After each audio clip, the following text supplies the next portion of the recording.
ধুর, খালি খালি এই বঁটিটা নিয়ে বসে আছি। আমার কাছে তো কোনো বড় মাছই নেই, আর এই ছোট মাছ তো আর কেটে দেওয়া যায় না। সবাই কত বড় বড় মাছ ধরে আনে বাজারে, কত পয়সা পায়, আর আমার ফুটো কপাল, একটা বড় মাছও আমার কপালে বাঁধে না, শুধু এই ছোট পুঁটিগুলো ছাড়া। কিরে তপন, আজও সেই চুনো মাছ নিয়ে বসে আছিস দেখছি তুই। কি আর করবো দাদা, আমার কপালে যে বড় মাছ লেখা নেই, জাল ফেললেই এই ছোট মাছ ওঠে শুধু। সে তো খুবই ভালো কথা। দে, তোর সব মাছগুলো আমাকে দিয়ে দে। সে কি সত্যি সব মাছগুলোই তুমি নিয়ে যাবে? হ্যাঁ রে, তোর সাথে কি আমি মশকরা করি কখনো? হ্যাঁ, না মানে এত ছোট মাছ একসাথে নিয়ে গেলে বৌদি কিছু বলবে না তোমাকে? আরে সেই তো আমাকে নিতে বলেছে, তাহলে সে কি বলবে আবার? হ্যাঁ, না তাহলে ঠিক আছে, দাও তোমার ব্যাগটা আমাকে দাও, আমি সব তুলে দিচ্ছি। এই নাও দাদা, সব দিয়ে দিলাম তোমাকে। হ্যাঁ, তোর বৌদি শুটকি মাছ খুব পছন্দ করে তো, তাই এগুলো দিয়ে শুটকি করবে, বুঝলি? হ্যাঁ দে, এই নে তোর পয়সা নে। ও আচ্ছা, এবার বুঝলাম। এবার তাহলে যাই রে তপন, ও বেলায় চায়ের দোকানে দেখা হচ্ছে রে, কেমন?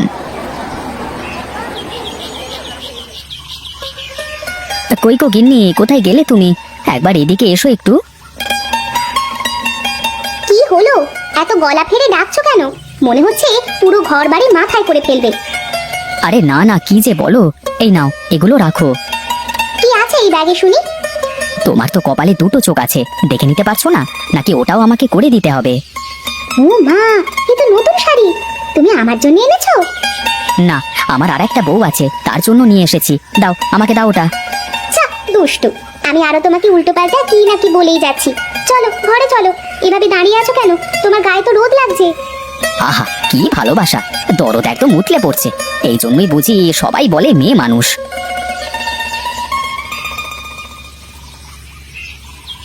আজ বুঝি অনেক বড় মাছ পেয়েছিলে তুমি? না গো বউ, আজও সেই চুনোপুঁটি জালে উঠেছিল। তাহলে যে নতুন শাড়ি নিয়ে আসলে, টাকা পেলে কোথায় তুমি? বেশ কিছু ছোট মাছ ছিল, যোগুদা একাই সব মাছ নিয়ে গেল। বৌদি নাকি শুটকি মাছ খেতে ভালোবাসে। নিশ্চয়ই বৌদি বাঙাল বাড়ির মেয়ে, তা না হলে কি আর এত শুটকি খায়? তা সে যাই হোক, আমার তো সব মাছ বিক্রি হলো। কিন্তু এভাবে আর কতদিন? এবার একটা কিছু করো না, আমরা কি সারা জীবন গরিবই থাকবো নাকি? দেখো গিন্নি, আমার তো নৌকা নেই। একটা নৌকা থাকলে বড় নদীতে গিয়ে সবার মতো আমিও বড় বড় মাছ ধরে আনতে পারতাম। আমি বলি কি, তুমি এক কাজ করো, নবীন মাধবের ওই যে ভাঙা বাড়িটা আছে, তার পাশে যে পুকুর, ওই পুকুর থেকে তুমি মাছ ধরো। এটা কি বলো তুমি গিন্নি? ওখানে কেউ যায় না। মানুষ বলে ওটা নাকি একটা অভিশপ্ত পুকুর, আর ওই পুকুরে মাছ আছে। এটা তুমি কিভাবে জানলে? বাড়ি পানিতে মাছ থাকবে না? আর ওখানে তো কেউ অনেক দিন হলো মাছ ধরে না, তার মানে বড় বড় মাছ পাবে। সে পরে দেখা যাবে। কিরে তপন, এত দেরি করে আসলি যে? বাড়িতে কি করছিলি? আর বলো না দাদা, বাড়িতে গেলে সহজে বের হওয়া যায় নাকি? কই গো দাদা, তপনকে এক কাপ চা দাও দেখি। তারপর বলো, কি বলতে চাও? দেখ ভাই, তোকে একটা কথা বলতে চাই। তুই তো মাছ ধরেই বেড়াস, একটা কাজ করলে কেমন হয়? কি কাজ আগে বলো দেখি, একটু শুনি। আমি তোকে একটা বড় দেখে নৌকা কিনে দিই, তুই দু একজন সাথে করে নিয়ে বড় নদীতে গিয়ে মাছ ধর। এতে তোরও কিছু হলো আর আমারও কিছু হলো। হ্যাঁ, তা তো ভালোই হয় দাদা, কিন্তু তার আগে আমাকে একটু গিন্নির কাছে শুনতে হবে। কেন রে, তুই পুরুষ মানুষ হয়ে সিদ্ধান্ত নিতে পারিস না? বইয়ের কথা কারা শোনে জানিস তো? তুমি যাই বলো দাদা, ঘরে তো ওই একটা মাত্র মানুষই। আমি চলে গেলে তো তাকে একলাই থাকতে হবে, সাথে করে তো আর নিয়ে যেতে পারবো না। হ্যাঁ, তা তো ঠিকই বলেছিস। আচ্ছা তুই তাহলে আমাকে জানাস কালকে। হ্যাঁ, এখন আমি উঠি, তোর বৌদি আবার রান্না করে বসে আছে, আমি গেলে তারপর খাবে।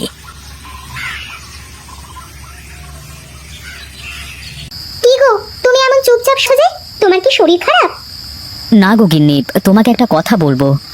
হ্যাঁ বলো, এত আবার শোনা কি আছে? যোগুদা বলল একটা বড় নৌকা কিনে দেবে, কাল থেকে আমাকে বড় নদীতে গিয়ে মাছ ধরতে বলেছে। এ তো খুবই ভালো কথা, তো যাও না, এই সুযোগ কি কেউ ছাড়ে? দেখবে একদিন তোমার নিজেরই বড় নৌকা হবে। হ্যাঁ তাই যেন হয়, একদিন মস্ত বড় সওদাগর হব, তারপর জাহাজ নিয়ে সমুদ্রে গিয়ে মাছ ধরবো, আর তুমি জাহাজে বসে দেখবে কেমন। নাও, এবার অনেক রাত হয়েছে, ঘুমিয়ে পড়ো এখন। তাড়াতাড়ি চল রে তপন, ওদিকে সবাই তোর জন্য অপেক্ষা করছে। একটু দাঁড়াও দাদা, গিন্নির সাথে দুটো কথা বলে নি। ওগো, তুমি কোনো চিন্তা করো না, আমি ভালো মতো যাবো আর ভালো মতো ফিরেও আসবো। ঠিক আছে, আছে, সাবধানে যাবে আর সাবধানে কাজ করবে। বড় নদীতে শুনেছি কত কি থাকে।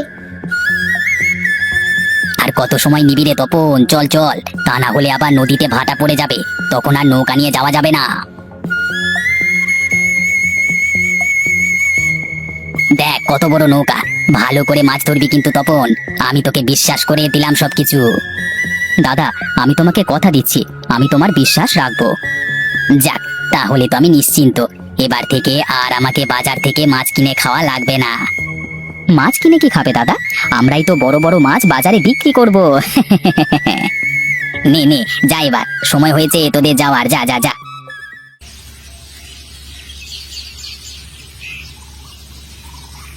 দাদা, কোনো খোঁজ পেলেন ওনার?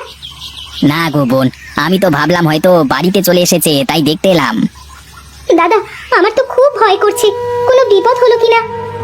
আমারও তো সেই ভয় হচ্ছে, বড় বড় নদীতে তো যখন তখন তুফান সৃষ্টি হয়, ওদের সাথে খারাপ কিছু না হয় যেন।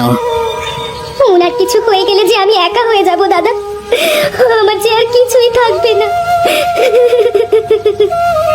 তুমি চিন্তা করো না বোন, আমি দেখি ওদের কোনো খোঁজ পাওয়া যায় কিনা। ঘরে একটা দানা পানি কিছুই নেই, রাতে যে কি খাবো তাও তো জানি না। এখন তাহলে আমি কি করব?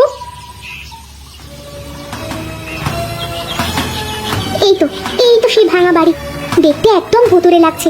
লোকজন সেজন্যই বুঝি এখানে আসে না। যাই দেখি, পুকুরের দিকে যাই।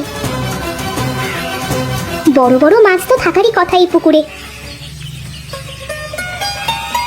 এ কি, জালে তো কিছুই উঠলো না। মনে হচ্ছে পুকুরে বড় মাছ তো দূরের কথা, কোনো ছোট মাছও নেই। ওহ, হাঁপিয়ে গেলাম পুরো। এখন কি করি? না, এবারে শেষ, দেখি কিছু উঠাতে পারি কিনা জালে। কি ভাবলাম আর কি হলো, এই তো দেখি একটা কলস, কিন্তু এর মুখটা আটকানো কেন?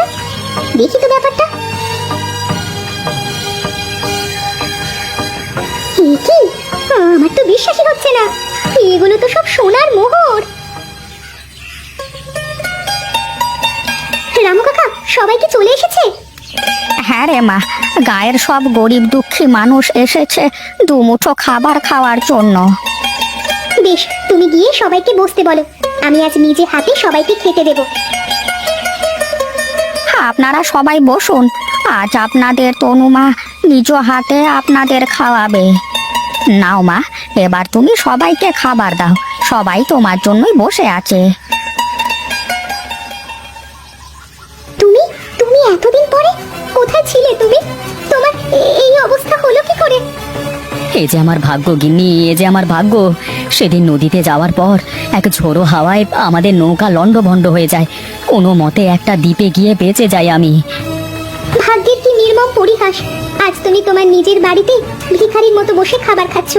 চলো ভিতরে চলো। না না, এসব কিছু আমার না। আগে বলো, তুমি এত কিছু কি করে পেলে? সৃষ্টিকর্তা যা করেন ভালোর জন্যই করেন, সে যে কখন কার সাথে কোন খেলা খেলেন কে জানে। আজকে যে ধনী, কালকে সে পথের ফকির। চলো তুমি ভিতরে চলো, দেখবে আমি তোমার জন্য কত সুন্দর করে ঘর সাজিয়ে রেখেছি। হ্যাঁ হ্যাঁ, চলো বাড়িতে চলো।